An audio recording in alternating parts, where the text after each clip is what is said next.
ابراہیم ساتھ رہیے گا۔ خالد جمیل صاحب نے ہمیں جوائن کیا ہے۔ خالد جمیل صاحب، سنی اتحاد کونسل کو اب مخصوص نشستیں نہیں ملیں گی، کیسے دیکھ رہے ہیں الیکشن کمیشن کے اس فیصلے کو آپ؟ دیکھیں، اس میں دو چیزیں ہیں جو آپریٹو پارٹ ہے۔ ایک تو سنی اتحاد کونسل کی درخواست مسترد کی گئی ہے کہ ان کو سیٹیں نہیں دیں گی،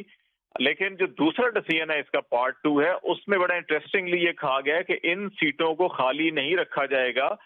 بلکہ اسی تناسب سے جو دوسری جماعتیں ہیں، جیسے کلیم کیا گیا تھا پی ایم ایل این نے، Peoples Party, M Q M, باقی جماعتوں نے،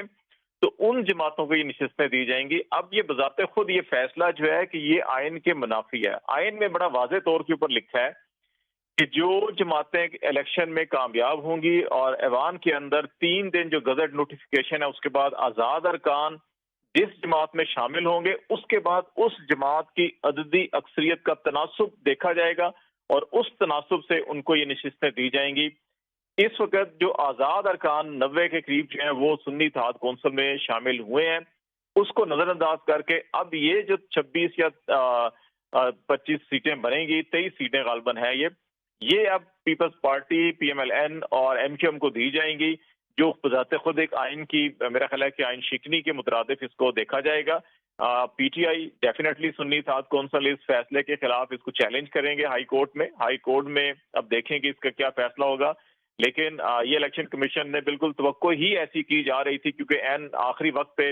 جو پٹیشنز دائر کروائی گئی تھیں پی ایم ایل این سے، P S Party, M Q M وغیرہ سے، اس کا بنیادی مقصد یہ تھا کہ ان سیٹوں کو ویکنٹ نہ رکھا جائے، یہ حاصل کی جائیں، اور ایوان کے اندر بنیادی طور کے اوپر یہ کوشش چل رہی تھی کہ یہ جو حکومتی اتحاد ہے اس کی 2/3 میجارٹی حاصل کی جائے۔ اور آئین میں اس وقت پچھلے 2 سالوں میں بہت سے غیر آئینی کام ہوئے ہیں، نگران حکومت نے بھی اور اس سے پہلے پی ڈی ایم کی حکومت نے بھی آئین شکنی کی تھی۔ ان تمام اقدامات کو جو پنجاب میں خیبر پختونخوا میں 90 دن میں الیکشن نہیں ہوئے، اس کے علاوہ سپریم کورٹ کے فیصلوں کی حکم عدولی ہوئی، اس کے علاوہ پھر ابھی جو الیکشن ہوئے، جو آج کے ٹیکر سیٹ اپ ختم ہوا ہے وفاق کا، بلوچستان کا اور سندھ کا، یہ بھی 90 دن سے اوپر گیا ہے، اور اس کے لیے اب کیونکہ اس کو کانسٹیٹیوشنل پروٹیکشن دینے کے لیے اس کو